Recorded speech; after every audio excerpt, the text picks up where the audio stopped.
ഒപ്പത്തിന്റെ സെറ്റാണ് ഞങ്ങൾ ഒപ്പം നിന്നത്. ഒപ്പം തന്നൊരു ചിത്രം എടുത്ത് ഇവിടെ സിനിമ ആഗ്രഹിക്കുന്ന കട തുടങ്ങിയ സമയം പോലെ വരുന്ന ആൾക്കാരുണ്ട്. അങ്ങനെയുള്ള കുറെ ആൾക്കാർ ഇപ്പോൾ സിനിമയിൽ കയറി അഭിനയിക്കാൻ തുടങ്ങി. ചില എഡിറ്റർമാരായി, ചില കഥ എഴുതി, ചിലർ സംവിധാനം ചെയ്തു. ഞാൻ ഒരു പഴയ പടം ചുമ്മാ പറയാം, മൃഗയ. അത് KRG ഇന്റർനാഷണൽ അതിന്റെ പ്രൊഡക്ഷൻ. സംവിധാനം വിശേഷി, തിരക്കഥ AK ലോഹിതദാസ്, അതിന്റെ സംഗീതം ശങ്കർ ഗണേഷ്. ഓക്കെ, കറക്റ്റാണ്. പലരും ഭക്ഷണം കഴിച്ചിട്ട് പറയാറുണ്ട് ഭക്ഷണം ഇഷ്ടപ്പെട്ടു, ഇവിടെ ഭയങ്കര സന്തോഷമായി എന്ന് പറയും.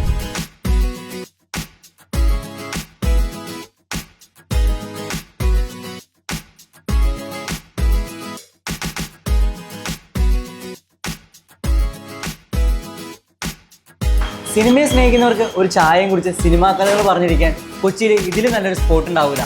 Cinema cafe.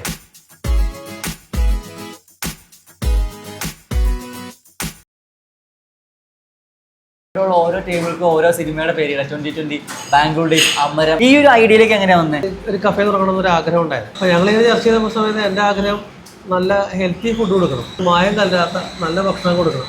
അതാണ് നമ്മുടെ ആഗ്രഹം. കാരണം ഞാൻ ഭക്ഷണം കഴിച്ച് നമുക്ക് പലതരത്തിലുള്ള ബുദ്ധിമുട്ടുകൾ ഉണ്ടായിട്ടുണ്ട്. അപ്പോൾ അങ്ങനെയാണ് ഈ കഫേ തുടങ്ങാമെന്ന് വിചാരിച്ച് അതിൻ്റെ കാര്യങ്ങളൊക്കെ ചെയ്തത്.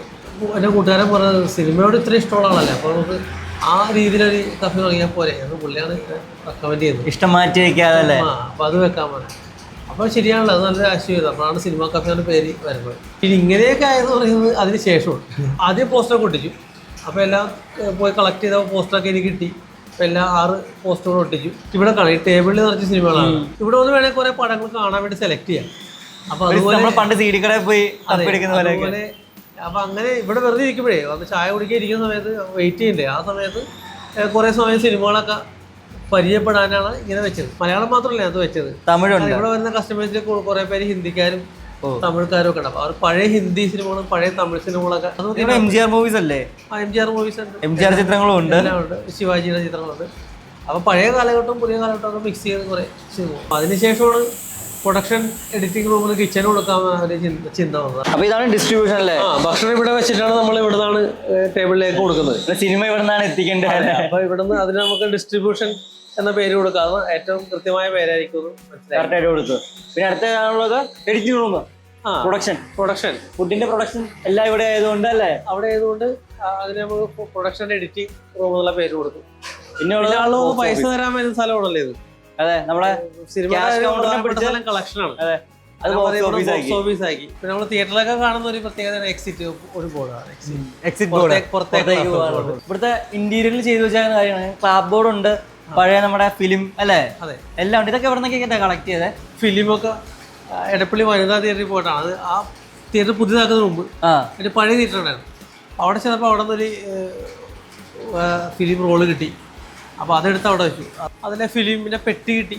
എല്ലാ സാധനവും ഇവിടെ ഉണ്ട്. ഒരു സിനിമയായിട്ട് ബന്ധപ്പെട്ട എല്ലാ ഐറ്റംസും ഇവിടെ വെച്ചിട്ടുണ്ട്. അത്യാവശ്യം സാധനങ്ങളൊക്കെ ഇവിടെ കളക്ട് ചെയ്തെടുത്തുണ്ട്. ഇത് ശരിക്കും കട വർക്ക് ചെയ്യുന്നത് എത്ര മണി രാവിലെ 8 തൊട്ട് വൈകിട്ട് 5:30 വരെയാണ്. സിനിമാക്കാർക്ക് ഇവിടെ വരാൻ പറ്റുമോ? സിനിമ ആഗ്രഹിക്കുന്നവർക്ക് എല്ലാവർക്കും വരാല്ല. ഇവിടെ സിനിമ ആഗ്രഹിക്കുന്ന, സിനിമയെ കുറിച്ച് പഠിക്കുന്നവരും സിനിമ ചെയ്യാൻ ഇഷ്ടപ്പെടുന്നവരൊക്കെ ഇവിടെ കട തുടങ്ങിയ സമയം പോലെ വരുന്ന ആൾക്കാരുണ്ട്. അങ്ങനെയുള്ള കുറേ ആൾക്കാർ ഇപ്പോൾ സിനിമയിൽ കയറി അഭിനയിക്കാൻ തുടങ്ങി. ചില എഡിറ്റർമാരായി, ചില കഥ എഴുതി, ചിലർ സംവിധാനം ചെയ്തു. അപ്പം അങ്ങനെയൊക്കെ ഉള്ള മാറ്റം കാണാൻ പറ്റും ഒരു 10 കൊല്ലം കൊണ്ട്. ലാലേട്ടനായിട്ടുള്ള കണ്ടത് എങ്ങനെയായിരുന്നു? ഇത് ഞങ്ങൾ ഒപ്പം സിനിമയുടെ സെറ്റിൽ വെച്ചാണ് കാണുന്നത്. ഒപ്പത്തിന്റെ സെറ്റാണ് ഞങ്ങൾ ഒപ്പം നിന്നത്. ഒപ്പം തന്നൊരു ചിത്രം എടുത്ത്. അതെങ്ങനെയാ ഒപ്പത്തിന്റെ സെറ്റ് വരെ എത്തിയത്? ഈ പോസ്റ്റർ മേടിക്കാൻ വേണ്ടി ഈ ആശീർവാദ സിനിമാസിൽ മിക്കവാറും സ്ഥിരം പോകാറുണ്ട്. അപ്പോൾ അവരുടെ സിനിമകളൊക്കെ വരുമ്പോൾ കൂടുതലായി പ്രൊമോഷൻ കൊടുക്കും. അപ്പോൾ അന്നച്ചേട്ടനെ മിക്കവാറും അവിടെ വെച്ച് കാണുകയും സംസാരിക്കുകയും ചെയ്യും. പുള്ളി നല്ല മനുഷ്യയാണ്. പുള്ളിയോട് പറഞ്ഞു ഇപ്പോൾ ലാലേട്ടനെ പരിചയപ്പെടുക, സെറ്റ് വരാൻ പറഞ്ഞു. അപ്പോൾ അങ്ങനെ ഒപ്പത്തിൻ്റെ സെറ്റിൽ ഞങ്ങൾ ചെന്നപ്പോൾ പുള്ളി അവിടെ വെയിറ്റ് ചെയ്യും, ഷൂട്ടിങ് കണ്ടോളാൻ പറഞ്ഞു. ഞങ്ങൾ ഷൂട്ടിങ് കുറേ കണ്ടുകൊണ്ടിരുന്നു. അപ്പോൾ തിരക്ക് ആ വേഷത്തിൽ തന്നെ വന്നത്. ആ ഡാൻസിൽ ഇങ്ങനെ വേഷം വരുന്നു. അപ്പോൾ ആ വേഷത്തിൽ പുള്ളി പോയി ലാലേട്ടൻ പറഞ്ഞിട്ട് ലാലേട്ടൻ വന്ന് ഒരുമിച്ച് ചെയ്ത് ഫോട്ടോ ഒക്കെ എടുക്കും. അല്ല, അങ്ങനെ ലാലേട്ടൻ ഇതിനെ കുറിച്ച് കേട്ടപ്പോൾ എന്താ പറഞ്ഞത്? ഇങ്ങനെ ഒരു കഫേനെ കുറിച്ച് പ്രോത്സാഹിപ്പിച്ചു, കൊള്ളാം, നല്ലതാണ് തോന്നുന്നു. അല്ലാതെ അധികം ഒത്തിരി സംസാരിക്കാനുള്ള സമയം കിട്ടിയില്ല. പിന്നീട് ഇത് പുള്ളി അന്നച്ചേട്ടൻ തന്നെ വീണ്ടും ഒരു സമയത്ത് ഞങ്ങൾക്ക് ഒരവസരം കൂടി തന്നു. അത് കാരവളിൽ വെച്ചാണ്. ഷൂട്ടിന്റെ സമയത്താണ്. അപ്പോൾ അത് കഴിഞ്ഞിട്ട് അത് വേറെ സ്ഥലത്ത്, വേറെ ലൊക്കേഷനാണ്. അപ്പോൾ അവിടെ വെച്ച് കണ്ടപ്പോൾ പുള്ളി അത് പോകണ്ടല്ല, അതിൻ്റെ കണ്ടിട്ട് പോയാന്ന് പറഞ്ഞു. അപ്പോൾ ഞാൻ എങ്ങനെ കാണുന്നത് ഇവിടെ പറഞ്ഞ് അവിടുത്തെ ഒരാളെ പറഞ്ഞ് ഏൽപ്പിച്ചു, മേക്കപ്പ് മാനെ പറഞ്ഞ് ഏൽപ്പിച്ചു, ലാലേട്ടനോട് കാണിച്ചിട്ട് വിട്ടാൽ മതി എന്ന് പറഞ്ഞു. പക്ഷെ അവിടെ ആൾക്കാർ കാരണം തിരക്കാനൊന്നും പറ്റണില്ല. അങ്ങനെയാണ് കാരവൻ്റെ അകത്തേക്കോ അവിടെ സംസാരിക്കാമെന്ന് പറഞ്ഞു. അങ്ങനെ അവിടെ പോയിരുന്നു ഈ പടങ്ങളൊക്കെ ഞാൻ കാണിച്ചു കൊടുത്ത് സംസാരിച്ചു.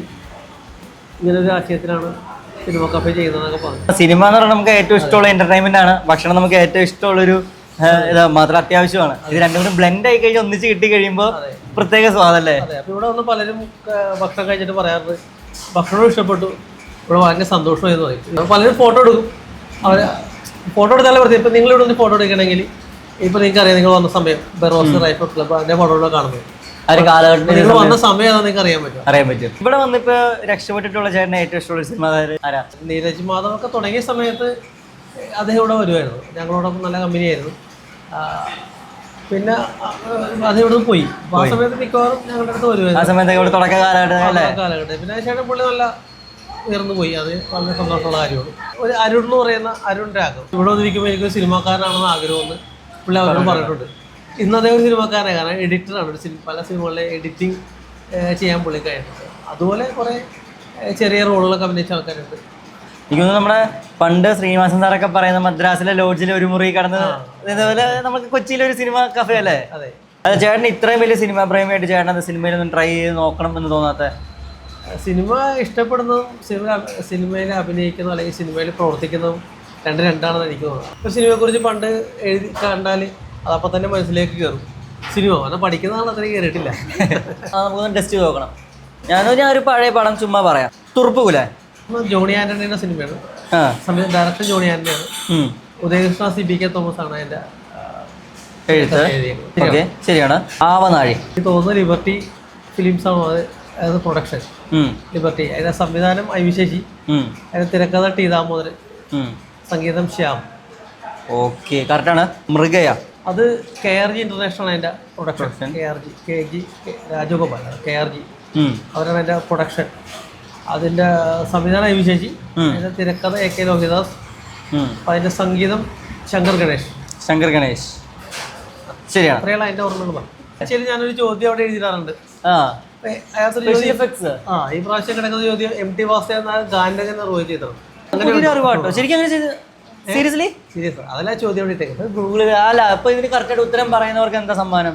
ബോക്സ് നറക്കിട്ടിട്ട് ഒരു ബിരിയാണി കൊടുക്കുമായിരുന്നു. ഇവിടെ സ്പെഷ്യൽ എഫക്ട്സ് വരുന്നത് അതിനകത്തുള്ള ചോദ്യത്തിന് ഉത്തരം പറയുന്ന ഒരാൾക്ക് ഒരു ഫ്രീ ബിരിയാണി കിട്ടും കേട്ടോ. കൃത്യമായിട്ട് പറയണം അല്ലേ? നമ്മൾ നറക്കിട്ടിട്ട് ആഴ്ചയിലേക്ക് നറക്കിട്ടിട്ട് ഒരു ബിരിയാണി 1 or 2 അങ്ങനെ കൊടുക്കും. പോസ്റ്ററും കാര്യങ്ങളൊക്കെ എവിടെ നിന്നാണ് ചേട്ടൻ കളക്ട് ചെയ്യുന്നത്?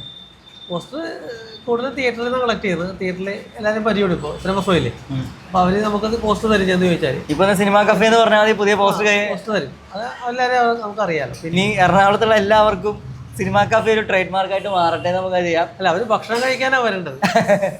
സിനിമ മാത്രമല്ല, സിനിമയുടെ വരുമ്പോഴും നമ്മുടെ ഉപജീവനം മുമ്പോട്ട് പോകണം അല്ലേ? സിനിമയുടെ രസമാണ്. അതെ, ബ്രേക്ക്ഫാസ്റ്റ് കഴിക്കാനും ലഞ്ച് കഴിക്കാനൊക്കെ വരികയാണെങ്കിൽ അവർക്ക് നല്ല ഭക്ഷണം കഴിക്കാം. ഇപ്പോൾ ഇവിടുത്തെ ബിരിയാണി ആണെങ്കിൽ നമ്മൾ ഡാൽഡ ഒന്നും ചേർക്കാത്ത ബിരിയാണി. അപ്പോൾ അത് കഴിക്കുമ്പോൾ അത് ഹെൽത്തി ഫുഡാണ്. അപ്പോൾ നമ്മൾ ജ്യൂസ് ഉണ്ട് ഇവിടെ. ജ്യൂസ് ആണെങ്കിൽ ഒറിജിനൽ അതിൻ്റെ പൾപ്പാണ്, വേറെ ഒന്നും നമ്മൾ ഉപയോഗിക്കില്ലായിരുന്നു. സിനിമ സംസാരിക്കുന്നതിനോടൊപ്പം നല്ല ഹെൽത്തി ഫുഡ്, ടേസ്റ്റി ഫുഡ് കഴിക്കണമെങ്കിൽ ധൈര്യമായിട്ട് സിനിമ കഫേയിലേക്ക് എത്താം. നമ്മുടെ ചേട്ടനോടെ ഫുൾ ടൈം ഇൻക്വയറി ഉണ്ടാവും അല്ലേ? 8 മണി 5:30 വരെ ഞങ്ങളിവിടെ ഉണ്ട്.